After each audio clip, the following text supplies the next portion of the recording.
557 Deja Vu. My deepest apologies for not being able to thank you properly for everything you have done for me and my daughters, Belline expressed apologetically from her wheelchair before continuing. I know this isn't the time to ask of my savior, but I hope you could answer a few of my questions honestly. That's fine, Lady Belline. I also have a few questions to ask you, Vaan calmly said, taking a seat by the tea table under the pavilion and leveling their eyes to meet. Then, he politely gestured for her to speak. Please ask away. Thank you, Belline de la Rosa accepted the good gesture with a nod before gathering her thoughts. From what I've understood, Lord Vaan has achieved an unprecedented and unparalleled level of power in Pangaea. The authorities of this kingdom or any country hold no sway over you. If you wish for it, you could have any number of women more beautiful and powerful than my daughters. What I want to ask is why did you still help them, or help us? It doesn't seem like there's anything we can offer you that you can't acquire with your current standing, Belline wondered. Vaan lightly smiled before casually replying, Lady Belline, don't you think the world would be a darker place if everyone's actions were based on benefits and losses? Your daughters and I share a connection bound by a chance encounter and experienced life-or-death situations together. Furthermore, they have been a tremendous help to me when I was a no-name with nothing. A poor man does not forget his favors once he achieves success, Lady Belline. Thus, I find it quite rude that you would discredit the special bond we share and suspect my act of repaying kindness with kindness as one guided by benefits, Vaan coolly stated. And I apologize for that, Lord Vaan, Belline calmly apologized, fully knowing her questions could be offensive. Then, she said, if killing me is what it takes to relieve your anger, I am fine with that. I just had to be sure I am leaving my daughters in good hands. You see, we both know my time is running out. Before I leave this world, I only wish the best for them. Hearing what you said, I am relieved. I truly didn't think my daughters would be all that important to you, Lord Vaan, Belline said honestly. You're belittling your daughters too much, Lady Belline. Even if they weren't important to me, their potential is nothing to look down on, Vaan casually replied. Nobody is born strong from the start. With my help, they will surely grow into powerhouses. You see them as burdens to me now because they have nothing substantial to offer. But even then, they would still be burdens I can afford. But, like I said, they have been a tremendous help to me when I was a no-name. So unless they betray me, I will not abandon them, Vaan firmly stated. If there were multiple turning points in his life, meeting the De La Rosa sisters would be one of them. After all, if he had encountered witches with an overbearing and supremacist-like nature in the escort group instead, he would have likely experienced a lot more hardship and conflicts. In fact, if the De La Rosa sisters hadn't given him such solid backing, he would have likely embarked on a road of killing witches and becoming a big fugitive in the kingdom. Suddenly, Vaan's body stiffened. A series of vague images flickered across his mind. It was flipping pages in a book at an incredible rate that blurred all the contents. However, Vaan's powerful mind still managed to capture several snippets. In one image, he saw Lynetta and Lilias lying in puddles of blood in a barren land, which appeared to be part of the Black Moon region, after leaving the underground cave. Their bodies were sliced and diced with sword wounds. Several bodies of the escort group could also be seen lying nearby. The overall details of the image painted a scene of an internal struggle between the De La Rosa sisters and the escort group over the stalactite milk. The subsequent images were the deaths of witches in the forest region of the Red Goblin Mountain. However, these witches didn't appear to be killed by the goblins. They died to sneak attacks from behind them by members of their own group, the hired mercenaries. Nevertheless, not all of the images revealed the death of witches. Some showed places of taverns and interactions with aura users Vaan had never met, and in places he had never been. The images were like real events that eventually led up to the destruction of the Black Rose Kingdom. Henrietta fell in the war against the Holy Knight Empire. Astoria, along with other high-ranking witches of the kingdom, also died in the war. They didn't die valiantly in battle but were assassinated in secret. It almost seemed like a single person had orchestrated it all. Yet, he also sensed that person's pain and regret at the end of it all. Vaan felt lethargic from seeing the vivid deaths of his women. Obviously, such events never happened. And yet, the images conjured in his mind appeared so real, like he had been there every step of the way. It was such a strong sense of déjà vu. Are you alright, Lord Vaan? You suddenly look a little pale, Belline mentioned with concern, noticing his abrupt changes. Vaan shook his head and calmed down. Thank you for your concern, but I am fine, Lady Belline, Vaan said. Despite that, the series of images lingered in his mind. He couldn't understand why such images would appear in his mind. After all, he didn't intentionally visualize them. Glimpses of a parallel universe or an alternate reality? Vaan racked his brain, but only this possibility stuck to him like glue despite its improbability. It was the only one that could make sense of what happened. He did suspect the influence of a mental spell attack, but the system didn't notify him. Heck, he didn't even sense any movements of magic. The problem came from within himself. Vaan frowned. Previous chapter. Compared to the people of Pangaea, my growth rate would be considered shockingly fast. But the number of unresolved mysteries isn't lessening but also growing, Vaan mused with a frown. He had neither the power or the knowledge to explain the strong sense of déjà vu with certainty. Thus, he could only push it to the back of his mind for another time. If you say you are fine, then that's good, Belline acknowledged with a nod, not intending to pry any further. She continued their conversation with a gratifying smile. I think I will be able to leave this world with peace of mind. She was fully aware of her limited lifespan and had accepted her fate. Nevertheless, she still had some regrets. It's a pity I won't be able to see how my daughters grow in the future, Belline added with a sad smile. It's too early to be giving up on life, Lady Belline, Vaan calmly said, placing a vial of diluted divine rank stalactite milk on the table. If you're gone, Lynetta and Lilia's will be sad. And I can't allow that, especially when it's within my power to prevent it. This is. Belline glanced at the transparent glass vial with semi-white liquid on the tea table with curiosity. It looked like stalactite milk, but its quality was unlike anything she had ever seen before. Thus, she wasn't confident if it was truly stalactite milk. However, the rich, potent earth attribute power contained within the vial made it pretty clear that it was anything but ordinary. Transcendent rank stalactite milk, Vaan calmly stated. After finding the right dilution ratio, he managed to reduce some of his divine rank stalactite milk down to the transcendent level. Although its quality had greatly dropped, it didn't make it any less incredible to those who had never come across it. Transcendent rank stalactite milk. Belline exclaimed, her eyes widened with great shock. In the world of herbology, years were the measurement of quality for plants, herbs, or anything with medicinal value, for that matter. As such, their exact age didn't always equal their quality. For example, a 7-year-old hematosis grass could possess the medicinal quality of a 1,000-year hematosis grass for a number of reasons, including but not limited to a blessed environment and artificial cultivation through magic. A 10,000-year stalactite milk was equivalent to a high-rank medicine. Thus, transcendent rank stalactite milk would be equal to a 100,000-year stalactite milk. Previously, Belline's good daughters had shared some 10,000-year stalactite milk, which they had acquired on their adventures, with her. They hoped the 10,000-year stalactite milk would improve her condition and extend her lifespan. However, the effects were limited since she had the fortune of encountering some 10,000-year stalactite milk in her younger years. 100,000-year stalactite milk, on the other hand, was something unheard of. Belline recalled that Lord Vaan had also acquired a portion of the 10,000-year stalactite milk. Her mind immediately spun with greater shock. Did Lord Vaan refine the 10,000-year stalactite milk into 100,000-year stalactite milk? Belline wondered with astonishment. Whatever the case, the transcendent rank stalactite milk would definitely improve her natural talents and extend her lifespan by a great deal. However, I can't accept something this valuable, Lord Vaan, Belline said with a soft sigh, adding, something this valuable should be saved for my daughters. Even if Lord Vaan could raise the stalactite milk's quality, there should be a limited amount. As such, it was better to invest it in someone with brighter futures and better potentials like her daughters, Belline thought. Nevertheless, Vaan's lips curved into a smile when he heard Belline's reply. It looks like I haven't misjudged you, Lady Belline. You are worthy of this vial of transcendent rank stalactite milk, Vaan said, casually waving his hand over the tea table. Another 2 vials of transcendent rank stalactite milk appeared beside the existing vial, totaling 3. I apologize for testing you. Since it was our first official meeting, I wasn't sure of your character and if you could be trusted, Lady Belline, Vaan explained. However, you have proven that you can be. I suppose only a great mother can produce excellent daughters. You don't need to worry about Lynetta and Lilia's. I've naturally prepared their shares of this miraculous water as well. So, if you have any will to keep living for your daughters, drink these vials. Then, we will continue to talk, Vaan said seriously. But. Belline still hesitated, voicing her concerns, such a precious elixir will be wasted on me. My life force is constantly seeping out of my body. We will tackle that problem after, Vaan coolly stated before speaking assertively, but right now, that isn't important. I want to know, do you want to live or not? If yes, then drink. Belline was surprised by Vaan's sudden assertiveness, but she wasn't repulsed by it. If anything, she felt touched. Given the choice, no one was willing to die. As such, her answer was quite obvious, she wanted to live and see her daughters grow. With a single teardrop running her right eye, Belline picked up the vials of transcendent rank stalactite milk and emptied them one by one. The potent effects of the transcendent rank stalactite milk quickly strengthened her body and restored some of her youthful appearance. Some of her wrinkles disappeared, and her gray-white hair recovered some brownish color. Although Belline didn't regain her prime beauty, she acquired a mature form that was rare in most witches, making her appearance unique with its own charms. Vaan's gaze only revealed simple appreciation and no deeper intentions. Words alone cannot express how indebted I am to you, Lord Vaan, Belline said gratefully before mentioning, I recalled you wanted to ask me some questions. Please ask away, Lord Vaan. Are you aware a type of curse magic called the lifebound hex is causing your loss of lifespan? Vaan asked. Belline immediately revealed a startled look before shaking her head at a loss. Not at all. I thought it was the result of my old wounds from the holy war flaring up, Belline replied before frowning. Do you have any idea who could cast such a curse on me, Lord Vaan? I was hoping you could answer that, Lady Belline. Vaan shrugged his shoulders with a helpless, wry smile before continuing, but it seems you are completely in the dark regarding the matter. Vaan proceeded to ask Belline de la Rosa a number of questions regarding her potential enemies and rivals who may have wished to harm her. However, Belline shook her head at all of them, thinking none of them could have been capable enough to cast such an intricate curse magic on her without her knowing. Then, do you have any relationship with the Great Rathalos Empire? The Great Rathalos Empire? Once Vaan mentioned the Great Rathalos Empire, Belline quickly frowned with seriousness. Her eyes flickered, having thought of something.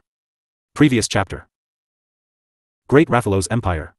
Belline muttered again with a distant, reminiscing gaze, recalling the past of her younger years. After a while, she claimed, I was from the Great Rathalos Empire.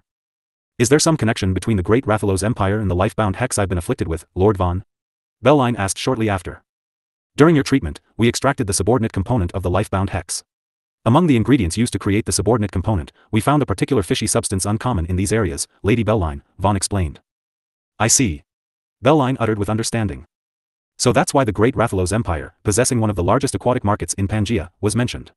Only a few places, like the Great Rathalos Empire's sea market, sell exotic and unusual aquatic creatures and plants. There's no need to guess. My family was the one who cast the life-bound hex on me. I'm sure of it, Belline said with certainty. How can you be so sure when you didn't even have a clue a moment ago, Lady Belline? Vaan casually asked with interest. That's because I only considered my potential enemies and rivals, Lord Vaan. Who knew it wasn't my enemies or rivals but my own family that harmed me instead? Belline said with a self-deprecating, sorrowful smile. My Della Rosa family had quite some power and wealth in the Great Rathalos Empire. Everything would have been provided for my sister and I. We wouldn't have to worry about food for our whole lives. Even so, my sister and I still decided to leave the family and join the war efforts to stop Gehenna's invasion against our family's will, of course. As such, you can say we didn't leave on a good note, Belline mentioned. But that still doesn't explain how you can be so sure it was your old ancestral family that cast the life-bound hex on you, Lady Belline, Vaan reminded. About that. There was one condition our family had imposed on us for letting us leave to join the Holy War, to drink a strange magic potion the family had brewed, Belline explained. Supposedly, the strange magic potion would let the family keep track of our life status. Whether we were still alive or died in the war, the family would know immediately. So, thinking back on it, must have fallen under the life-bound hex when I drank that strange magic potion. I just don't understand why it's posing a life-threatening problem to me now after so many years have passed. There has been zero contact between us in these past 300 years, Belline mentioned, frowning with doubt. Hearing you say that has made me become more interested in your ancestral family, Lady Belline, Vaan said, rubbing his chin thoughtfully. Thanks to Belline Della Rosa's information, he knew where to look for the master component of the life-bound hex. However, what made him curious was the main Della Rosa family's proficient knowledge of hex magic. Considering the study of magic was still in its infancy during such a time, Vaan found it hard to believe the main Della Rosa family could possess hex magic knowledge without acquiring some sort of opportunity or making a deal with a foreign entity. And by a foreign entity, he implied every being that wasn't native to Pangaea, whether in soul or body. Empyrean Scarlet Sea, the Red Dragon clan, and even Vaan could all be considered foreign entities that came to Pangaea, whether by choice or by the guiding hands of fate. Of course, the denizens of Gehenna and Chaos were also foreign entities. And if the main Della Rosa family situated the Great Rathalos Empire truly had any dealings with foreign entities to acquire their hex knowledge, they would be the biggest suspects. I don't have any solid proof, but I do have a bold assumption regarding why your life force has been drained drastically in recent times, Lady Belline, Vaan mentioned before asking, do you want to hear it? Please, share with me what you think, Lord Vaan, Belline openly expressed, willing to hear any opinion on the matter. I believe someone in your main family is using the life-bound hex to drain your life force in order to supplement their own. And it's quite possible this someone is nearing the end of their lifespan, Vaan guessed before seeking Belline's opinion. What do you think of this assumption, Lady Belline? I don't understand the general nature of hexes, but that does sound like a plausible explanation, Lord Vaan, Belline acknowledged. Then, in that case, how do you plan to deal with the main Della Rosa family? Vaan casually wondered, adding, your life is practically in their hands if it is true. I don't owe the main family anything. Belline firmly stated with a solemn look. After breaking away from the main family and having no contact for 300 years, we are no different from strangers. So, I cannot tolerate the family head scheming against me and stealing my life force. Once I recover, I will definitely collect my dues. Belline declared with a grudging, vengeful look. Even though she left the main family, she brought honor to the family name by making great contributions during the Holy War. And yet, her efforts were repaid with malice. How can she endure it? I see. I've heard enough, Vaan calmly smiled, knowing he wouldn't have to be mindful of killing members of the main Della Rosa family if the situation led to it. Shortly after some more idle chat, Belline requested to be left alone and have some time to think in peace. Lord Vaan, if you don't mind, I would like some time alone. But please stay and join us for a meal tonight. I'll be sure to thank you properly for what you have done for us, Belline said before adding, until then, I'm sure my daughters would love your company. All right, Vaan acknowledged her request with a nod.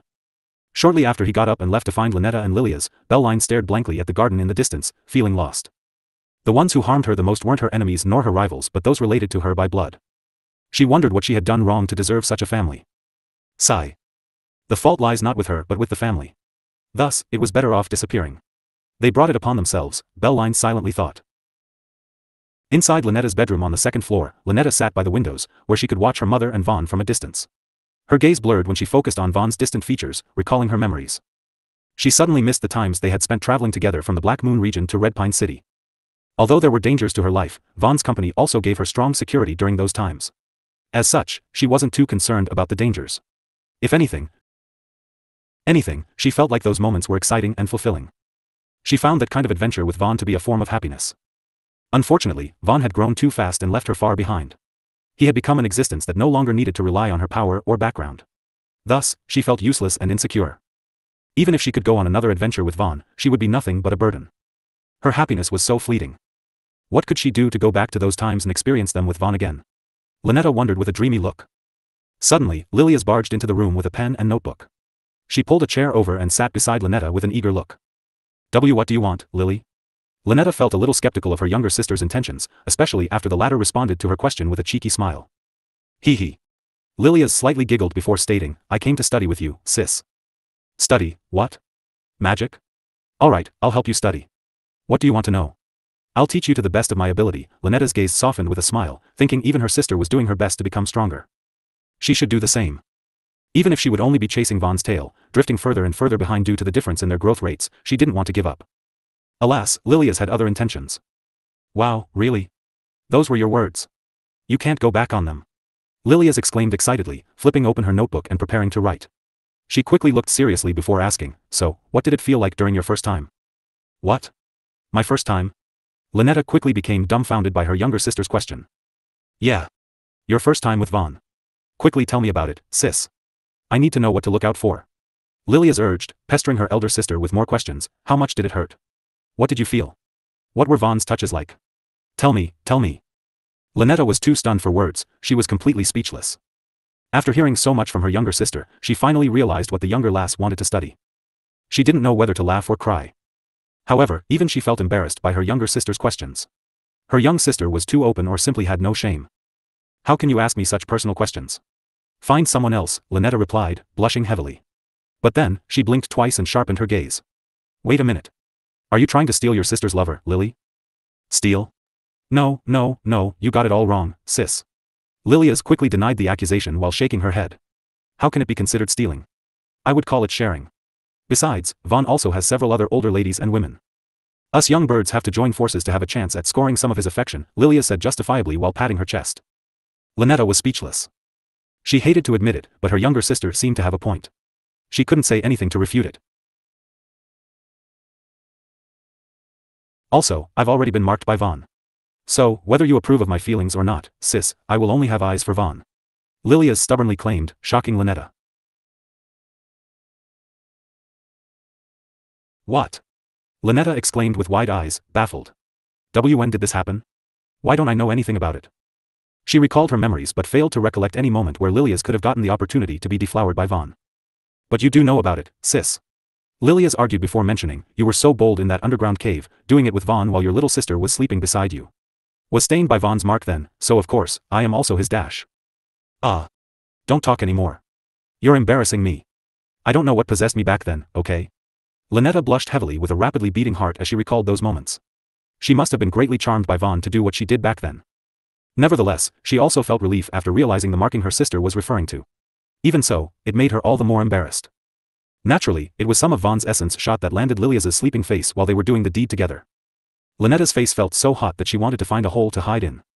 Despite being the elder sister, she didn't have the same courage to speak about such sensitive and personal matters so openly.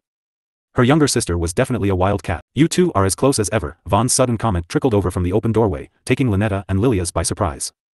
Vaan leaned against the wall as he glanced at Lynetta, who was trying to cover Lilias's naughty mouth from spitting more nonsense. Vaan. Vaan.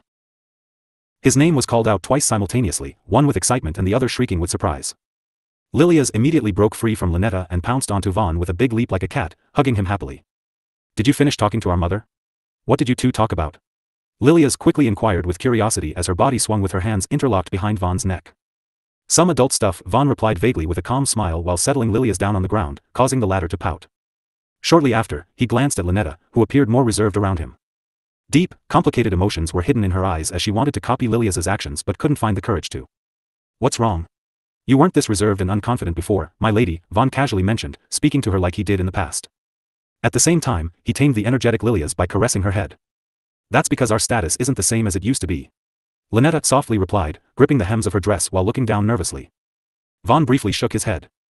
Right after settling Lilias aside, he strolled forward and took Lynetta by surprise with a long, passionate kiss that sapped away her strength and thoughts. He could say any amount of words to calm Lynetta's heart, but it would never be as convincing as proving his affection with his actions. The difference in their statuses wasn't what bothered Lynetta, it was her fear of abandonment. As such, the moment their hearts connected via the physical contact of their lips, Lynette's needless worries melted away like the sun of spring greeting winter snow. Previous chapter. Next. Being held in Vaan's arms, Lynette felt the familiar sense of security and happiness. The warmth from Vaan's touch calmed her heart and made her feel at peace. Vaan's kiss of reassurance gave Lynette the determination she needed to move forward. Cherish your youth while it lasts, it'll disappear faster than you think. But fear not when it is gone, for a new journey awaits. Lynette thought expressively. Although the time she spent with Vaan was as fleeting as her childhood, she couldn't become fixated on the past. No matter how fond she was of her memory, she knew she couldn't return to that time and stay like that. Just like kids couldn't be young forever, they would eventually grow up. Nevertheless, so long as she was alive, there would be chances to be with Vaan regardless of the situation. Lynette was aware that Vaan's ambition wasn't confined to Pangaea, it extended beyond the stars. Thus, in order to not be left behind, she was resolved to work hard and desperately on self-improvement to keep up. As long as she didn't abandon herself, Vaan wouldn't abandon her either, Lynette figured.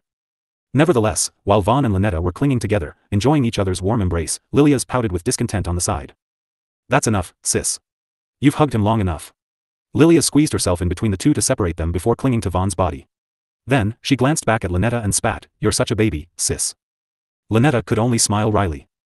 She had no excuse for herself. Indeed, even she felt like she had been too emotional recently. Perhaps because she was the elder sister, the ups and downs of past events weighed more heavily and took a toll on her mind. That said, she was better now, she felt light and relaxed. Alright, settle down now, my two ladies. I have something to give you too. Vaan peeled the clingy Lilias away before pulling out several vials of transcendent rank stalactite milk. Without a surprise, the semi-translucent glass vials filled with earth attribute power immediately attracted the two ladies' attention. Their eyes were glued to the vials like they were enchanted. You should have consumed quite a fair amount of 10,000-year stalactite milk and improved your physique and talents previously, so I doubt it's effective anymore, even if you still have some left, Vaan casually mentioned to Lynette before glancing over to Lilias. I also assume you had your fair share of consumption after repairing your mana veins. This is transcendent rank stalactite milk. It's equivalent to 100,000-year stalactite milk, quality-wise. Take them. They should improve your constitutions and talents even further, Vaan urged shortly after. However, Lynette and Lilias didn't respond immediately. Instead, they stared hard at the vials of transcendent rank stalactite milk for a while before asking simultaneously, "Can we give this to our mother?" Vaan smiled with amusement. Despite the exorbitant value of transcendent rank stalactite milk, the mother and two daughters of the Della Rosa household only thought about the well-being of the other. They put each other first and didn't prioritize themselves. Their selflessness and willingness to sacrifice their self-interest for the benefit of their loved ones was part of what he appreciated about them. You two don't have to worry about your mother. I have already given her 3 vials. These are for you, Vaan calmly replied before urging two ladies, so take them. Lynette and Lilias agreed. Since Vaan had already said as much, it must be true. He had no reason to lie to them. After all, they could easily verify the truth, not that they need to. Without further delay, Lynette and Lilias picked up their first vials of transcendent rank stalactite milk and downed everything in a single gulp. Once they sensed the potent effects of the miraculous water coursing through their bodies, they instinctively sat down in a meditative position and adjusted their breathing rhythm. It was the best way to absorb the potency of any medicine or power according to their knowledge. While Vaan quietly watched over the two ladies absorbing the miraculous water's efficacy, he sensed the surrounding earth elements drawn to their bodies. It was a sign of the earth spirit body's blessing, absorbing the surrounding earth elements to strengthen the potency of the earth attribute medicine. Evidently, Lynette and Lilias had both acquired the earth spirit body from consuming the 10,000-year stalactite milk. However, Vaan wasn't the least surprised by that fact. After all, they had acquired far more than enough 10,000-year stalactite milk to produce merely 3 earth spirit bodies. Nevertheless, there wasn't enough earth power to support 2 earth spirit bodies at once without causing damage to the surrounding floors and walls. Even the surrounding mana was being greedily absorbed by the two ladies. Fortunately, the Della Rosa's estate was supported by a large mana-gathering spell similar to Helia's castle. As such, Vaan opened the windows and allowed more mana to flow inside the room. At the same time, he took out some asteroid pieces that already had their divine energy crystals extracted and left them on the floor near the two ladies. Time passed as the asteroid pieces cracked, splitting apart after having their earth essence extracted. Later, they completely crumbled into dust. Keep going, Vaan urged once he saw the two ladies reopen their eyes when the potency of their first vials ended. Yes. Lynette and Lilias complied, taking up their second vials and drinking them. Within moments, the earthly phenomenon resumed. Lynette and Lilias' bodies continued to be strengthened and improved under the influence of the transcendent rank stalactite milk. Despite being the stalactite milk, its quality was on a different level. Thus, their bodies haven't built immunity to it yet. No, they were still far from it. Alas, the damage to the room eventually forced Vaan to move the two ladies to a different location, where they could continue consuming the transcendent rank stalactite milk and absorbing its efficacy. By the end of their third vial, Vaan noticed the two ladies were close to a breakthrough. Thus, he gave them another 2 vials each and helped them push their low-rank earth spirit body to mid-rank earth spirit body. Previous chapter. Compared to Vaan's advancement to mid-rank Earth spirit body when he consumed the divine rank stalactite milk, Lynetta and Lilia's advancement took much longer during their absorption. However, they consumed less stalactite milk and of lower quality on top of that. In terms of overall resources expended, Lynetta and Lilia's consumed less than Vaan to achieve the same advancement in their Earth spirit bodies. This was despite Vaan having the system to help him optimize the potency of the divine rank stalactite milk. As expected, witches with natural Earth affinity would reap more benefits with minimum expenses when they consume Earth attribute resources due to their innate Earth talent. Nevertheless, Vaan had nothing to complain about. Everyone had their strengths and weaknesses, and his strengths were the biggest cheats in the world, a system and the heaven-defying ability for learning.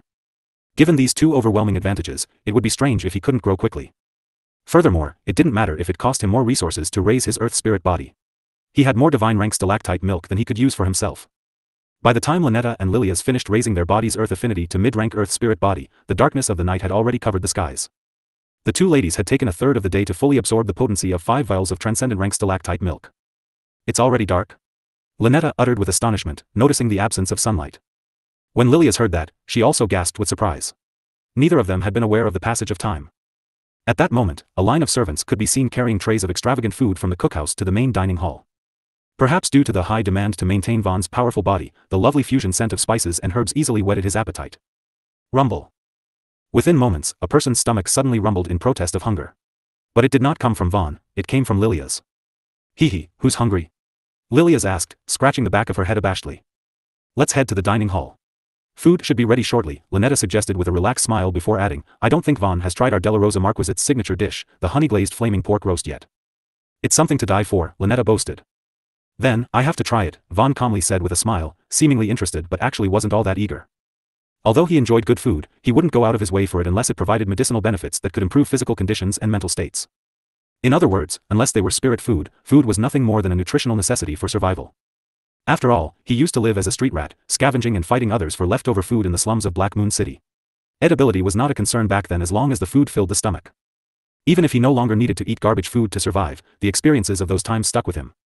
If it was necessary, he could eat anything, Vaan believed. When Vaan and the two ladies entered the main dining hall, a large assortment of extravagant, high-quality food was already laid on the dining table. At the same time, Belline Della Rosa was already seated. You're all here. That's great. I was just about to call someone over to fetch all of you, Belline stated receptively, gesturing to the empty seats at the dining table. Come, take your seats. Let us dine together. Thad the chefs make the best dishes our territory has to offer. I hope you will find them palatable, Lord Vaan, Belline sincerely expressed. The food on the dining table was already enough to feed half the people in the Della Rosa's estate. Yet, more dishes were still being brought over by the servants. Some people wouldn't even get the chance to look at so many mouth-watering dishes, let alone taste them. It was certainly more than 4 people could finish. However, Vaan was long aware that the nobles of every country usually upheld such tradition or standard of procedure. The food that couldn't be finished by the master of the house and their guests would be given to the servants after they were done with it. It was normal that the servants only dined after their masters finished. I'm sure everyone is famished, saving their stomachs for tonight's feast. There's no need to hold back or uphold any formality at this table. Please dig in, Belline urged Vaan and her daughters to start eating. Despite Belline's permission, Lynetta still maintained certain dining etiquettes at the table, eating neatly and cleanly with a fork and knife. Lilia's and Vaan, on the other hand, directly tore off drumsticks from a whole roasted chicken and ate with their bare hands, easily greasing them up. They didn't hold back at all. Ahem. Belline coughed awkwardly. She didn't expect her youngest daughter to show such an unruly and unladylike side in front of their guest of honor. She feared her youngest daughter's actions would cause the person to lose interest in her. However, seeing as their benefactor acted the same way, she couldn't really reprimand her youngest daughter on the spot. What do you think of the food, Lord Vaan? Is it to your liking? Belline inquired with a wry smile. The food is great, Lady Belline. It's definitely the best food I've eaten in my life so far, Vaan honestly answered in a casual manner that was neither overly polite nor disrespectful after sampling 12 different dishes. Unfortunately, despite all the food on the table being spirit food with medicinal benefits, none of them could improve Vaan's physical attributes like they did in the past. His body had grown to a level that such a level of spirit food could no longer support. I regret not knowing of a better way to repay the great kindness you have bestowed upon my household, Lord Vaan, Belline suddenly said apologetically after noticing her best dishes weren't enough to amaze her benefactor. I'm well aware that a single meal is hardly enough to repay your favor, Lord Vaan. So, if you need us for anything, please don't hesitate to ask us. My Della Rosa household will do its best to meet your demand. Actually, there is something I could use your household's help with, Lady Belline, Vaan casually admitted with a slight smile. Pray tell, Lord Vaan. As long as we can do it, we will do it, we will do it, Belline firmly said with resolution. You speak too seriously, Lady Belline. While it is an important task, it's not that serious. Vaan calmly dismissed the importance of the subject with a wave of his hand before explaining, the dragons are planning to build a habitable colony on the moon. I wonder if the Della Rosa household is willing to partake in the big project and assist them with the construction? Vaan asked shortly after. Almost immediately, Belline and her 2 daughters revealed their surprises and astonishment. The moon? Surely, you're not talking about the one that can only be seen in the sky. Belline wondered before quickly adding, that place is unreachable, Lord Vaan. I'll assure you, it's not as unreachable as you think, Lady Belline, Vaan calmly stated with confidence, mentioning, why do you think we have been building the giant magic tower on the top of the Red Goblin Mountain? They weren't just building the giant magic tower to catch the great flow of mana and significantly increase their mana supply, they were also going to use it as a high launching point. By having a very high launching point, the amount of magic power consumed to break the sky's barrier would be drastically reduced. As long as the giant magic tower was high enough, it would be possible for even high witches to leave planet Pangea. Belline's eyes flickered with understanding after grasping the general idea behind the giant magic tower. Although Vaughn's plans were shocking, she was quick to accept them. I see. So the giant magic tower is being built for that purpose, Belline uttered with a nod before frowning. Gravity and distance have always been the biggest hurdles to breaking the sky's barrier. As long as the giant magic tower reaches sufficient height, it'll be no different from a staircase to heaven. Since the introduction of magic, countless witches have challenged the sky's barrier. It was natural for everyone with the ability to fly to desire and experience the freedom of exploring the vastness of the land, sea, and sky. And in particular, the beauty of the Sea of Stars made it one of the most desired destinations for exploration. Unfortunately, people always overestimated themselves and were ignorant of the dangers. Among hundreds of attempts, at least dozens resulted in witches plunging to their deaths after exhausting all their mana in flight. But as far as I am aware, the giant magic tower is still far from the adequate height requirement for witches of my level to break the sky's barrier. Considering the distance to the moon would be even greater than that, I'm not sure how my household can assist the colony's construction, Lord Vaan, Belline mentioned her doubt. You're not wrong about the giant magic tower, Lady Belline. Indeed, it has yet to reach the required height for transferring witches into the Sea of Stars, Vaan calmly acknowledged. However, you don't have to worry about that. You won't be entering the Sea of Stars. After all, the moon has its own dangers. So, how could I ask you to go there? I'm only asking you to assist the dragons in creating individual components on Pangea. The dragons will then bring them into the Sea of Stars for assembling, Vaan stated. Even for the Red Dragon clan's dragon lords, reaching the moon was not an easy task. Unless they were adequately prepared, it would also be a one-way trip for them. Only beings who have comprehended the laws, like demigods, could travel between the moon and planet Pangea more freely. But even then, they wouldn't be able to survive once their air supply ran out. Before the dragons could build a moon colony, Vaan intended to have them construct a spaceport in the Sea of Stars for resupply and spacecraft construction purposes. Only after that was completed could he start the moon colony construction project on a large scale. At the same time, Vaan wasn't in a rush to build the moon colony, not when the pure earth elemental worm was still a calamity-level threat. I see. If it is just producing individual parts on Pangea, my Della Rosa household will be able to carry it out, Lord Vaan, Belline acknowledged. Her household was full of earth attribute witches. They were the most suitable for processing metal and stones. Lord Vaan had asked the right people for the job. However, Vaan didn't really require the Della Rosa household's assistance with his construction projects. The Red Dragon clan was more than enough for the job. He only asked the Delara household for help as an excuse to put them in a position of importance under the disguise of letting them repay his favor. Nevertheless, perhaps because of Lynetta and Lilia's presence, Belline avoided mentioning the main family over dinner. She didn't want to give a cause for concern. As such, Belline only discussed the details of the parts her Della Rosa household was required to produce. At the same time, she offered to cover the material cost. Do you mind if I peruse your library, Lady Belline? I would love to read your unique collection, Vaan inquired at the end of his meal. Every reputable noble surely had a stash of knowledge that was unique to them. And for someone with a constant hunger for knowledge, Vaan wouldn't miss the chance to learn something new. Of course, I won't mind. You don't even have to ask. Just treat this place as one of your homes, Lord Vaan, Belline Della Rosa replied straightforwardly before asking, if you're staying the night, would you like me to arrange a dual practice partner in your room later? Mother. Vaan does not need any other dual practice partners. Lynetta exclaimed with agitation as she stood up in protest. However, she quickly realized what she said before she shrunk back into her seat and covered her flushed face in embarrassment. Well, it seems I won't have to concern myself with this matter then, Belline slightly chuckled with amusement before excusing herself, I won't intrude in the younger generation's matter. You'll have to work hard, though. I want to hold a grandchild soon. Mother. Lynetta roared with greater embarrassment. Meanwhile, Lilias quietly thought of something interesting before smiling vaguely. It seemed like she was planning something that was up to no good. Previous chapter. Next chapter. After dinner with the Della Rosas ended, Lynetta guided Vaan to their library with a flushed face, still embarrassed by her mother's teasing. On the other hand, Lilias didn't accompany them, she left on her own, heading off somewhere else. Inside the private library, Vaan stopped by the exploration section and started perusing books related to perilous lands. The Thousand Fog Mountains was one of the largest perilous lands in the Seven Witch Kingdoms, but it was not the largest. In fact, it was the Great Ashfallen Forest. Ever since Gehenna's Gate appeared inside the Great Ash-Fallen Forest, access to the northernmost parts of the Pangaea continent had been cut off. That said, the Great Ash-Fallen Forest was a vast wilderness even before the appearance of Gehenna's Gate. Few had ventured into its depths, let alone pass it. Thus, little to nothing was known about the northernmost region. Some suspected the demons of Gehenna had already turned it into their haven.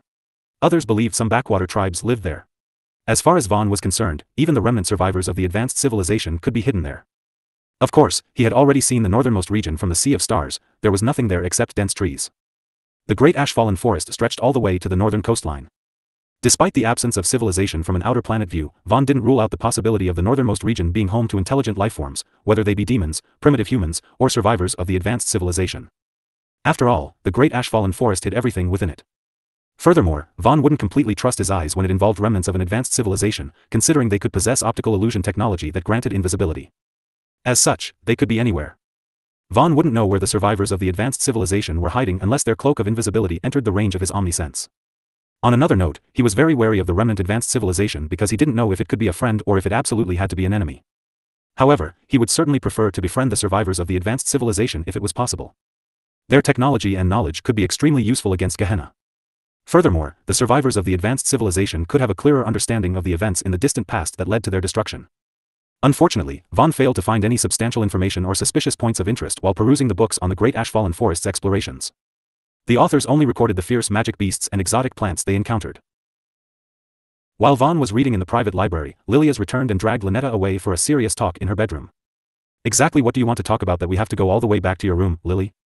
Lynetta asked, feeling a little frustrated that she couldn't keep watching Vaan. Vaan was also charming when he was reading seriously. That said, Lynetta only paid attention to Vaan's serious reading face and not his inhuman reading speed as he flicked through the pages. "Of course, we have to talk in my room, it's very serious," Lilias firmly stated before saying, "We have to decide who gets to spend the night with Vaan. Obviously, you want to spend the night with Vaan, sis. However, I also want to spend the night with Vaan. And I'm not giving up either. I didn't get to receive his affection yet," Lilias said defiantly. Seeing the stubborn look in Lilias's eyes, Lynetta knew she couldn't deny her little sister of her fighting chance with words alone. It seemed if she wanted to spend the night with Vaan, she had to earn it. "Fine, how do you want to settle this?" Lynetta asked with a soft sigh. "Surely, you must have thought of a solution, knowing I wouldn't back down so easily either, right, my dear little sister?" "Of course," Lilias bluntly admitted before pointing at the only 2 glasses of water on the table in the room. "One of these glasses of water is laced with a sleeping drug. Whoever drinks it will be knocked out until morning. So, whoever doesn't get knocked out will be the one to spend the night with Vaan. How's that? Do you dare to bet with me, sis? I am willing to give you the first pick," Lilias goaded with a confident smile. Lynetta frowned at the 2 glasses in silence. "Why wouldn't I?" Lynetta boldly replied before adding her own conditions. "However, we have to get a servant to swap the glasses randomly for us. After all, you already know which one is laced with the sleeping drug. Wouldn't I fall for your trick if I had readily agreed?" Lynetta added, thinking she was smart. However, Lilias was a little speechless. "But, sis, I said you can have the first pick. So, why would it matter if I know which one is laced or not?" Lilias replied, giving her sister a weird look. You're right," Lynetta suddenly felt stupid as she smiled with embarrassment. "Then, I will pick first, okay?" "Go ahead," Lilias affirmed confidently. Lynetta gave a hard look at the 2 glasses but didn't notice any difference. They were completely identical. The sleeping drug was already fully dissolved into the water. Thus, it was impossible to tell the difference. Nevertheless, she reached out her hand and hovered over the glasses while watching Lilias's previously confident expression alternate between relief and concern. Surely, her little sister wouldn't make it so obvious. "You know what? I'm feeling generous. I'll let you drink the first cup, my dear little sister," Lynetta said graciously. "Really? Then, don't mind if do," Lilias uttered excitedly, reaching for the left glass of water. However, before her hand could reach it, her elder sister's hand flashed past and snatched the glass of water in the blink of an eye. "You." Gulp. Lynetta downed the glass of water before smacking her wet lips smugly, saying, "Sorry, my dear little sister. He, all is fair in love and war. I'll be spending the night with." Lynetta suddenly wobbled, failing to stand straight as she felt lightheaded and drowsy, followed by hearing Lilias's soft sigh. "Sorry, sis," Lilias apologized before admitting, "Actually, I laced both drinks with sleeping drugs and took an antidote beforehand. You were bound to lose, regardless of which glass you drank. But as you said, all is fair in love and war. So, you can't blame for this," Lilias giggled happily. "Why you brat, I will remember this when I wake up." "Good night, sis," Lilias laughed harder. Thud. Lynetta fell asleep on the floor. Previous chapter. Next chapter. Back in the private library, Vaan continued reading through the books one after the other, absorbing everything they had to offer. Although the contents were mostly recurring knowledge he had already learned from other books, there were also a few exceptions. For example, black bristleback bears were known to be commonly found in the outer regions of the Great Ash-Fallen Forest. A fully grown black bristleback bear generally had the strength of a high-level rank 2 to low-level rank 3. However, one of the books recorded encountering a low-level rank for a little past the boundary of Gehenna's Gate in the Great Ash-Fallen Forest. After Vaan cross-referenced with his existing knowledge, it was clear that the deeper one ventured into the Great Ash-Fallen Forest, the stronger the beasts they would encounter. It was common knowledge that beasts were more physically endowed than humans. Thus, without training, beasts were stronger than humans. Nevertheless, beasts were still living beings, they weren't free from the limitations of life. As such, unless they had an extraordinary bloodline or were blessed by the heavens, it was unlikely for ordinary beasts like the black bristleback bears to grow into a low-level rank 4 being naturally. Vaan was curious how the black bristleback bear became a low-level rank 4 being. Considering the region near Gehenna's Gate was blessed with rich mana, he suspected there were plenty of high-quality magic plants north of it. Perhaps the black bristleback bear could become a low-level rank 4 being from eating these high-quality magical plants. Nevertheless, Gehenna's Gate was like a giant rift, dividing the Great Ash-Fallen Forest's south outer regions from its deeper parts. People couldn't cross over it by normal means without stumbling into Gehenna. At the very least, it wasn't possible on feet within the boundary of the Black Rose Kingdom. After all, the Black Rose Kingdom faced the largest part of the dimensional crack. On the other hand, the easternmost Witch Kingdom, the Darkwater Kingdom, faced the thinnest area of the dimensional crack. Many people could leap over Gehenna's Gate from the top of the trees in this easternmost region to access the deeper depths of the Great Ash-Fallen Forest. Speaking of the Darkwater Kingdom, its perilous land, the Black Swamp, was another point of interest to Vaan. Supposedly, the Black Swamp was comprised of toxic water that only existed in the Boundless Sea, which lay far beyond the Eastern Sea to the east and the Treacherous Sea to the west of the continent. The Boundless Sea also had another name, the Sea of Death. Due to the toxicity of its seawater, it was publicly known to be incapable of nurturing or accommodating any life. However, Vaan wouldn't be surprised if it secretly hid the most terrifying and poisonous sea monsters known to Pangaea. After all, while it was true that the toxic seawater would kill all life, life also had a way of adapting. As long as sea creatures in the Eastern Sea and Treacherous Sea weren't exposed to the full brunt of the seawater's toxicity from the get-go, they could build immunity or even acquire its toxic traits over time. There were many unknowns in the world, and the vast unknown of the ocean depth was one of the places Vaan would like to explore at some point.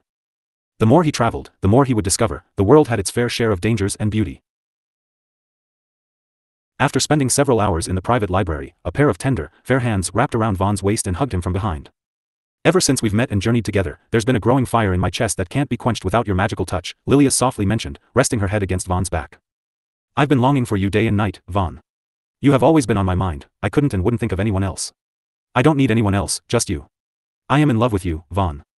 So, won't you make me one of your women tonight, Vaan? Lilia's requested while trembling nervously after her confession. Don't you think you are mistaking admiration, gratitude, and dependence for love, Lady Lilias? Vaan casually asked with his back still facing her, not in a hurry to agree. I can't deny there's admiration, gratitude, and dependence, but isn't that enough? Lilias replied willfully as her heart shuddered with a growing fear of rejection. I don't desire a complicated or meaningful love. Your comfort and security are all I need.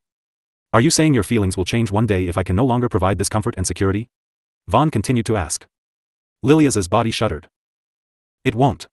Lilias shook her head stubbornly and tightened her arms around Vaan before saying, once my heart has been set, it won't easily change. She believed someone could like another for their character, but their feelings would not become love in the absence of support and trust. Having stayed in the capital for a period of time, she had seen the stark difference between Vaan and the young masters who tried to court her and her sister. Flowery words and gifts were only a fraction of the value of trust and support. She needed someone who could lift her up when she was down, not someone who only knew how to say what she wanted to hear. Vaan knew how to care for his women and support them, she had already seen it. That was also why she was willing to share him with other women. People like him were few, and many women needed a person like him. She couldn't be greedy. That said, while it was true that Lilias needed Vaan, he didn't need her. His acceptance was just a matter of choice, not a necessity. Is that a no? Lilias suddenly lost hope after failing to hear Vaan accept her feelings. Her arms slowly lost strength and slipped from their grasp. There was nothing she could do if Vaan didn't want her.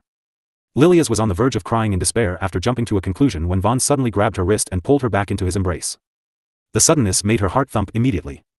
Could I call myself a man if I refuse a fine lady after all the courage and preparation she put into her confession? Vaan softly whispered to Lilias before warning her, however, you'll have to steel yourself. My affection isn't easy to take, Vaan boldly stated. Lilias felt something hard poking against her little sister, causing her body to shudder with weakness. It also incited the heat in her body. I can take it all. Lilias claimed unconfidently. You. Lily? Lynetta grumbled while rubbing her sleepy eyes as she woke up, then asked, is it morning already? I'm sorry for leaving you to sleep on the floor. I was too excited to have Vaan to myself. But I've recognized my mistake and learned he is too much for me to handle alone. Lilias quickly explained before pleading pitifully, so please take over. I'm so tired. You did what, now? Lynetta furrowed brows at the first line before skipping over it due to the abruptness of all the information she had to digest suddenly. Still, seeing her little sister's pitiful look quickly softened her heart. Alright, Lynetta readily agreed despite not grasping the situation. She had just woken up and wasn't in the state to think properly. Nevertheless, her heart started beating faster when she glanced over and saw Vaan's bare, masculine body. She quickly became aroused as she recalled their past experience and missed his touch. Vaan, me too. Give me some love. Lynetta lazily demanded with outstretched arms to welcome him over. That night, the sleepy Lynetta quickly became wide awake under the strong stimulation of pleasure. Her soft moans rang like chiming bells throughout the room. Lilia's only got a short break before her exhausted body became aroused again from watching Vaan duel practice with her big sister.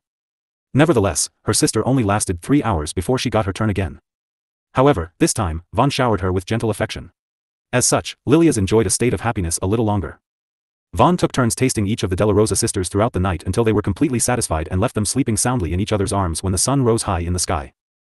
After leaving the Della Rosa Marquisate, Vaan passed Black Moon City and stopped by Sun Peak Town. Actually, it should be called Sun Peak City now. During the time Vaan was away, Sun Peak City had rapidly expanded and shed away its former shell. It was no longer a desolate town with broken buildings but a major trade city with over 100,000 residents, which was still increasing by the day. As more people heard praises of Sun Peak City, more people decided to visit and eventually settle down. Even people from Blackthorn City have moved to Sun Peak City to seek new opportunities. After all, Sun Peak City was a growing trade city with constant changes and lower costs compared to Blackthorn City, which had an oversaturated market and high cost of living. Sun Peak City was a place that guaranteed profit, even with small investments. Furthermore, the strict laws implemented in Sun Peak City ensured that no honest resident would become a victim of crooked business practices, scams, coercion, and other crimes. The city was flourishing under a solid order. Nevertheless, Sun Peak City's booming momentum was bound to end eventually. After all, Blackthorn City was about to undergo major reforms. The great changes in the capital would draw attention back to it. That said, once the giant magic tower on Red Goblin Mountain was completed, Sun Peak City's growth momentum would be unstoppable. Even Red Pine City would benefit from its location and flourish. When Vaan arrived near Sun Peak City, he could see it had grown to 4 times its original size. Such rapid development within such a short time could only be possible due to the convenience of magic and the abundance of resources the land had to offer. Many trees had been cut down for land clearance and construction materials, but wood wasn't something the region lacked. Furthermore, the new residents seemed to understand time was money. Thus, they didn't hesitate to settle down quickly to do business, another factor that contributed to the city's swift progress. Vaan could also see that Sun Peak City had expanded northward into the Red Goblin Mountain, and a new city lord manor was built on the elevated land. Teacher. Vaan. My lord. Sir Vaan. When Vaan quietly entered the new city lord manor, multiple voices called out to him excitedly. Cyrena, Dahlia, Aliana, and Solana were found gathered together, seemingly in the middle of a meeting. He could understand the presence of Dahlia, Aliana, and Solana when it came to city planning. However, it was slightly surprising to also see Cyrena with them. After all, her strength lay in potioneering. Hello, ladies. Did you all miss me? Vaan greeted them with a charming smile, causing a couple of hearts to skip a beat. Where's Inauz? Lady Inauz is. Shortly after he asked, Aliana briefed him on the development of the Shadow Witch Order, the intelligence network they were building together. Vaan soon learned Inauz had already left to establish the branches in the Holy Knight Empire. Inauz figured she was the most suitable person for the job since Aliana was still the lord of Sun Peak City. As such, Aliana was required to stay back. Sun Peak City's development and order still needed her despite it being co-managed by her mother. Hester, on the other hand, was still training in the Red Dragon clan. Nevertheless, knowing Narvim and Khaleesi secretly assigned some new dragon elites to protect Inauz, Vaan wasn't worried Inauz would have an accident during her mission. Teacher, will you be sticking around for long? Cyrena asked Vaan with a hopeful expression as she hugged his arm. At the same time, she secretly wished to be praised for becoming proficient in concocting rank 3 potions. In other words, she had already become a rank 3 potioneer.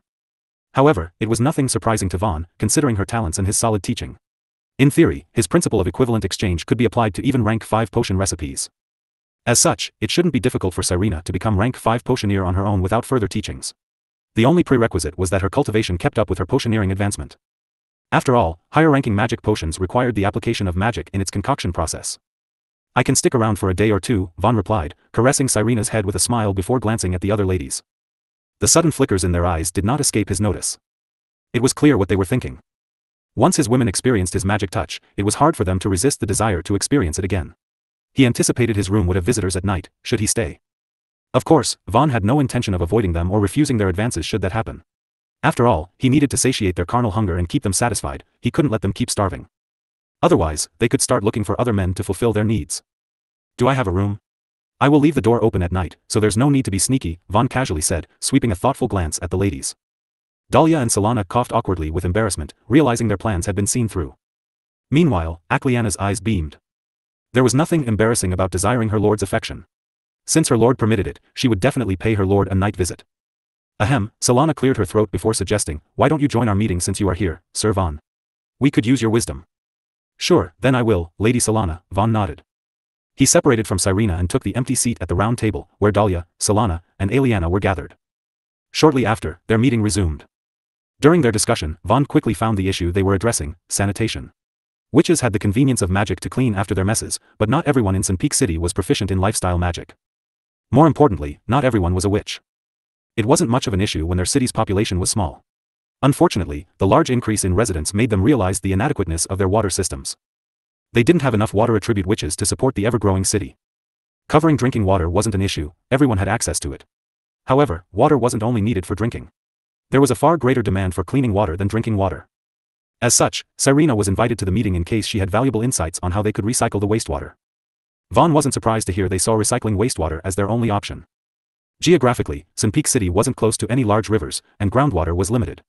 Water attribute witches were in shortage, and hiring them to support the city's water supply wasn't cost-effective. Naturally, they would turn to recycling wastewater. It would solve their water shortage once they figured it out. Nevertheless, purifying wastewater was easy, doing it on a large scale effectively was difficult. Fortunately, they had him. After Vaan requested a pen and paper, he drafted the design blueprint for a water reservoir and distillation plant. Then, he wrote down several recipes for soap, sanitizers, and hair washing products. They were each divided into 3 grades: low, middle, and high. Low-grade products were cheap, affordable, and easily manufactured on a large scale. Middle-grade products were less common but more effective and pleasant to smell. Lastly, high-grade products were rare but very effective and aromatic. Aromatic. After he wrote down everything, Vaan softly sighed. The existence of magic brought wonders to the world. But at the same time, it took something fundamental away. The people's heavy dependence on the convenience of magic resulted in a lack of development in other areas. Fortunately, this issue was only prevalent in the 7 witch kingdoms, where witches were dominant and the majority. It was less evident in other countries. I don't know how I should feel about this. Even if we could purify the wastewater and turn it into 100% clean water, we will still think it's impure, knowing what it had been, teacher, Cyrena mentioned with mixed feelings before adding, I'm sure many people will feel this way too. That's not an issue, Vaan casually stated. Clean water is still clean water. They can still use pure water if they don't want to use recycled water. It's not like we will stop using water attribute witches to create more pure water. However, we have to adjust the prices. Set recycled water prices low and affordable and increase pure water prices. There won't be any more complaints once people adjust according to their needs and preferences, Vaan explained. Interesting. Solana uttered thoughtfully, thinking it was a simple yet incredible plan. Raising the price of pure water would have easily caused outrage. But if we do it like this, they will have no choice but to accept. The value of pure water has changed. This is both sustainable and profitable, Solana added with bright eyes. Once they constructed the water distillation plant and implemented the changes, they wouldn't just resolve their water shortage but also increase their revenue. That would give them more funds to hasten their development plans. Well, that settles that. Vaan acknowledged the issue had been resolved before expressing his intent to leave. I'll be heading out to check on the giant magic tower. I'll be back later. Don't worry, Vaan added after seeing a few dull looks of disappointment. Their reactions slightly amused him. After all, he had already told them he would stay for a day or 2. He wasn't going to change his mind. Please let me accompany you, my lord, Aliana requested, standing up from her seat with a hopeful expression. Vaan saw no reason to refuse, so he accepted with a nod. All right. Previous chapter. Next chapter. Report. Shortly after Vaan grabbed Aliana's shoulder, they both disappeared from the new City Lord Manor with spatial shift. They appeared in front of the giant magic tower on top of the Red Goblin Mountain within moments. Aliana's vision only blacked out momentarily before she quickly realized her new location. Immediately, she glanced at her lord on the side with greater awe and worship. Her lord had become even more unfathomable and powerful. That was a spatial ability. Aliana understood. The restriction of magic for men did not apply to her lord, he was beyond it. An extraordinary man like her lord would not be subdued by common sense. Although Aliana didn't know how Vaan achieved spatial shift, she was relieved it wasn't through wizardry. If he had given up his prized jewel for magic, it would have been considered a tragic and great loss for all witches. Nevertheless, while Akliana was feeling amazed by Vaan's new ability, he focused on the towering black building before him. Ever since the Red Dragon clan revealed their existence in the war between the Kingdom of Black Rose and the Holy Knight Empire, several young elites had been openly helping out with the giant magic tower's construction. As such, the Red Goblin Mountain surrounding regions didn't just become popular sightseeing spots to observe the giant magic tower in the making but also to see the majesty of the Red Dragon race. Sup Air, Sir Vaan. Sir Vaan. 2 rank 5 red dragons descended from the top of the magic tower to greet Vaan, one of which nearly exposed his true status in public. His status as the supreme leader of the Red Dragon clan was something they had to keep secret to protect the Red Dragon clan and Pangaea from Gehenna. After all, if word of the Red Dragon clan acknowledging a human as their supreme leader spread, it was equivalent to declaring the death of their fire dragon god to Gehenna's 7 great devils. Losing one or their only deterrence against Gehenna would only hasten the war if it didn't outright start one. As such, Vaan was only the Red Dragon clan's friend in public. "How's the progress on the magic tower, esteemed Lady Emmy and Lady Zenny?" Vaan casually inquired from 2 rank 5 red dragons. They were both female dragons. Supposedly, female dragons were more meticulous with the finer details of construction work than male dragons. As such, they were assigned the task. However, that was just a stereotype. Not all female dragons were meticulous, just like how dragons were believed to be wise, but not all were. The intelligent dragon race wasn't much different from humans. Dragons weren't wise because they were more intelligent than humans, they were wise because they had long lifespans and time to accumulate their knowledge. Newly born dragons weren't any more knowledgeable than human babies. As such, between humans and dragons, age and experience were the only true factors in their difference of wisdom. As you can see, Sir Vaan, the tower has reached 60,000 feet high. We are almost at 2/3 of the revised project's goal, Zenny reported after glancing at Emmy. It was Emmy who had almost called Vaan by his true title. 60,000 feet, huh? Vaan muttered. He distanced himself from the region and studied both the giant magic tower and the Red Goblin Mountain before confirming with a nod. The total height of the two combined was indeed roughly 60,000 feet above ground level. Once they achieved 100,000 feet, they would reach the great river of mana flowing in the high atmosphere. From that point onward, their mana shortage would cease to exist, and the city's rate of development would improve significantly. "Who can accompany me to the Sea of Stars?" Vaan returned to the 2 rank 5 red dragons and asked. "I can, Sir Vaan. I should have more magic power remaining than Zenny," Emmy volunteered before hesitantly adding, "but I won't be able to stay for long." "You don't have to worry about that, esteemed Lady Emmy, it won't be a problem," Vaan calmly assured, knowing the female dragon's concern. Meanwhile, Eliana softly sighed to herself, knowing she could not accompany her lord beyond this point. She was aware she still lacked the ability to travel where they were heading. "Then, let us head off." "Yes, Sir Vaan." Shortly after Vaan's urging, the two took off into the sky, first heading to the top of the giant magic tower.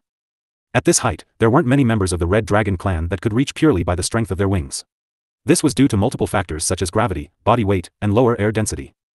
But as a rank 5 red dragon, Emmy had no problem flying to 60,000 feet altitude with just the strength of her wings. Vaan brought Emmy along to collect data on a rank 5 red dragon's ability to enter the Sea of Stars. As such, after he explained the details to Emmy, he observed her attempt to ascend the high heavens and break past the sky's barrier.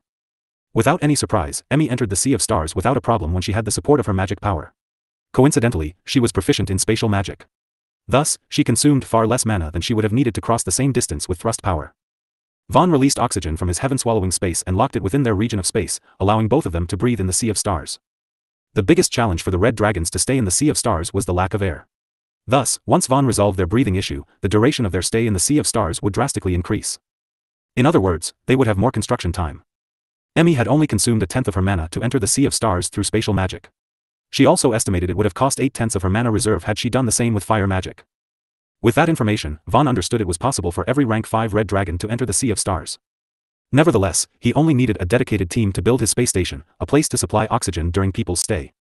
It also had to be large enough to accommodate both humans and dragons. Such a large space station would take time to construct. Furthermore, he couldn't accompany them throughout the construction process. After all, he had other things to do. Thus, he had to come up with another solution to their breathing problem to replace him. Vaan immediately thought of the simplest method and couldn't help but feel amused. Dragons with space helmets. That's probably a first in history, Vaan mused. As long as the rank 5 red dragons wore space helmets specifically designed to trap oxygen inside, they would have no issue breathing in the Sea of Stars. Furthermore, they were also proficient in producing interspatial storage. Thus, there wouldn't be a problem stocking up on a tremendous amount of oxygen to support them in the Sea of Stars. Interspatial artifacts were far better for storage than any oxygen tanks. Supreme Leader, if we want to build a large space station according to your requirements in this region, we'll need an enormous amount of resources. I also estimate it would take around 3 months to complete, but if you give me a full team, 1 month is doable, Emmy mentioned telepathically. Time and resource is not the issue, it has to be done, Vaan decisively replied. However, we won't be building the space station right away. We need to set up a space gate first. Once we have an active space gate deployed, it'll be more efficient and convenient to send resources and people to this region of space. That should also greatly cut down on travel time and mana reserves for construction, Vaan added. Emmy blanked for a moment before performing her own calculations. Once she got the results, she blinked with surprise. You're right, Supreme Leader, Emmy acknowledged excitedly. If we have a space gate set up, we could greatly cut down on magic power expenditure. In that case, I can confidently say it won't take longer than 2 weeks to complete this space project with a full team. However, Emmy suddenly became discouraged before mentioning, but if we want to reach the moon to commence the colony construction, we'll need to build at least 10 to 20 rank 5 space gates between Pangaea and the moon. That's right, Vaan acknowledged before further adding, and that's not the last of the problems either. The Red Dragon Clan space gate needed to be powered with mana. Without mana, it was just pretty scrap metal. Although they could supply mana from the giant magic tower, it would only be limited to the first space gate they intended to set up for the space station. The subsequent space gates they had to set up further away from Pangaea would require manual maintenance. After all, the space gates could also potentially drift away from their ideal positions, increasing the distance beyond their capable function and disabling the entire path to the moon.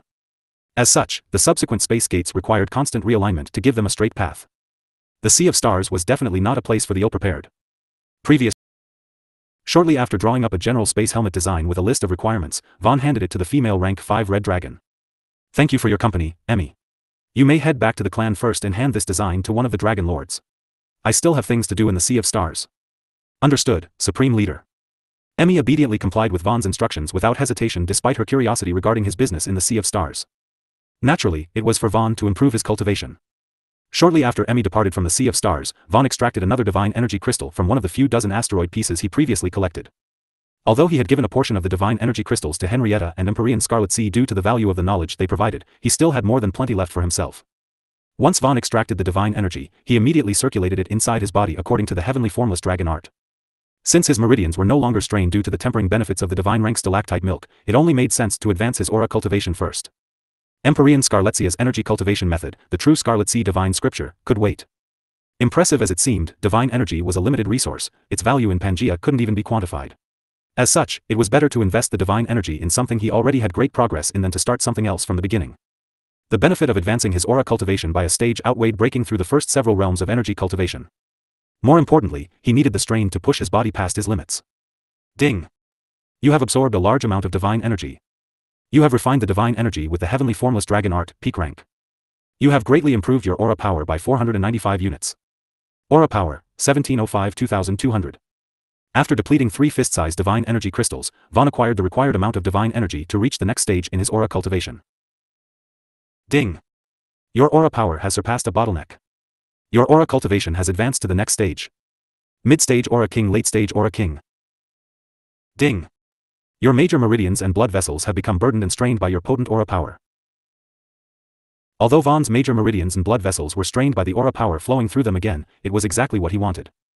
Vaan swallowed a mouthful of divine rank stalactite milk from his heaven-swallowing space. Then, he manipulated the fire law to soak himself in fire. Due to his high fire affinity, low-level flames had little effect. Thus, he used flames capable of burning early-stage demigods. Afterward, he guided a sliver of the flames into his body and ran it along his major meridians and blood vessels in tandem with his aura power. As a result, he borrowed the triple force of vigorous aura power, demigod rank flames, and potency of divine rank stalactite milk to temper his major meridians and blood vessels, enhancing their toughness and elasticity. The higher the advancement, the greater the difficulty. Vaan began feeling the resistance of the higher physical states he wanted to reach. His limited divine rank bloodline could only help him so far. Pushing his physical body beyond its limits required more than just resources, he also needed grit and tenacity. As such, he gritted his teeth and endured the pain of his tempering meridians and blood vessels. Time slowly passed, 1 hour after another. The high internal temperature of Vaan's body caused sweat to ooze out of his pores, along with impurities. Ding! You have increased your defense attribute by 100 units.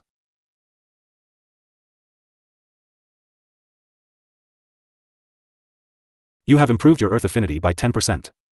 Earth affinity, 70% 80%.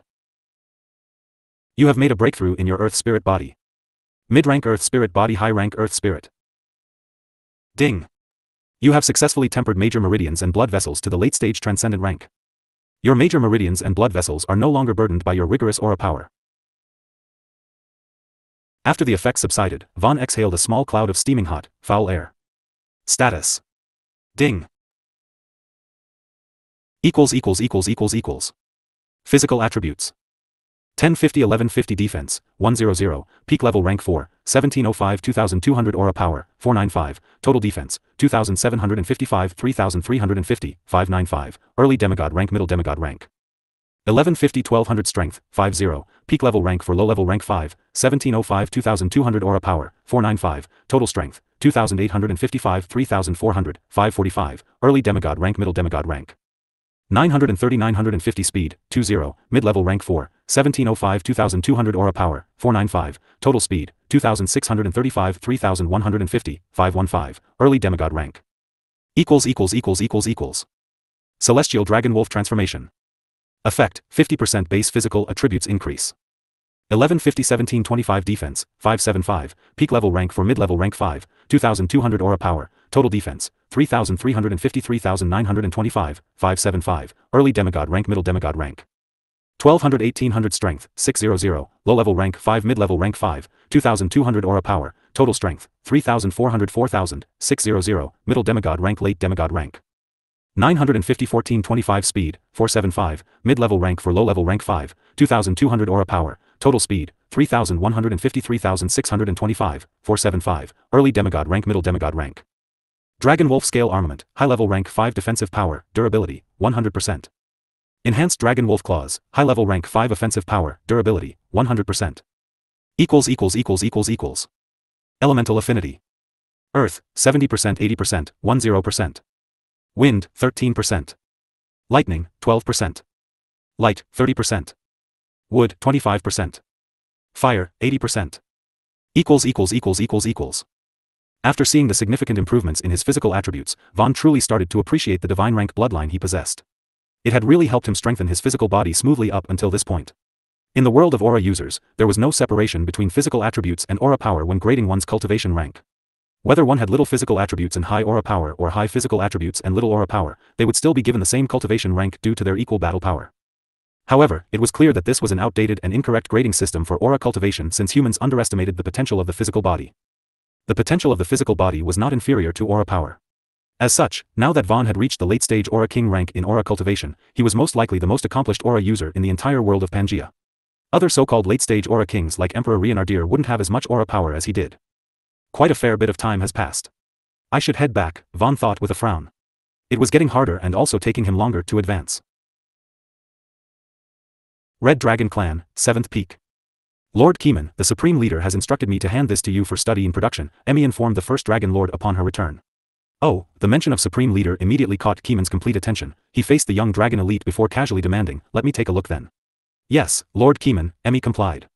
With a quick sneeze, a rolled-up paper protected inside a bubble barrier flew out of her nostril, heading straight toward the 7th Dragon Lord. You. Couldn't you have stored this inside of your personal subspace instead, little lady? Lord Keeman lightly complained after accepting the rolled-up paper in midair with magic. Hee. Emmy simply chuckled. It was definitely not the response a normal young elite would give to one of the 9 Dragon Lords unless they share a close relationship. How is the outside world? Keeman casually asked his daughter shortly after as he unrolled the paper with telekinetic magic and glanced at its contents. However, he didn't wait for his daughter's reply before asking with a baffled look, what kind of design is this supposed to be? Naturally, the details of the design were all recorded. But usually, one could guess the general function of the design based on its drawing, or so Keeman thought. The Supreme Leader said this space helmet can help us breathe in the Sea of Stars, Father, Emmy answered, behaving more seriously. Help us breathe in the Sea of Stars? This round, bubble-looking thing?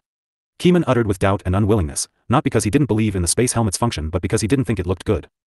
If he wore such a thing, what would be the difference between his head and a magic light bulb? What's the matter, Lord Keeman?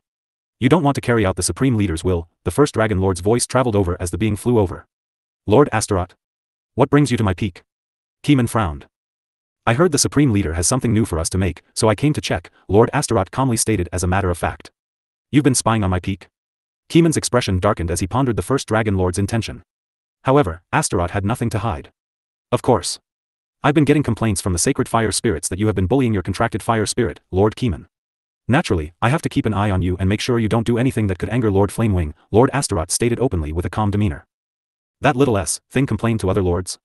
Keeman's anger almost flared up when he thought of his contracted spirit but forced himself to remain calm, albeit with some indignance. Don't listen to that little thing. It's a natural troublemaker, Lord Astaroth.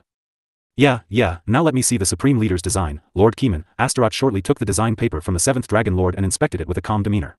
However, his expression quickly stiffened with an odd look after he perused the details. The space helmet's function and requirements were clearly written, detailing what they had to do to complete the design on their end. Astaroth understood the need for the space helmet, but even he thought the Supreme Leader could have put a little more effort into designing the form. It was just a big round bubble. Wearing such a big glass dome on their heads would make them look ridiculous, like clowns. And if they accidentally released their fire breath in such a closed, limited environment full of oxygen, they would definitely become a joke. The Supreme Leader wants us to wear something that looks like this if we want to go to the Sea of Stars? Astaroth asked with a deep, solemn look. Previous chapter.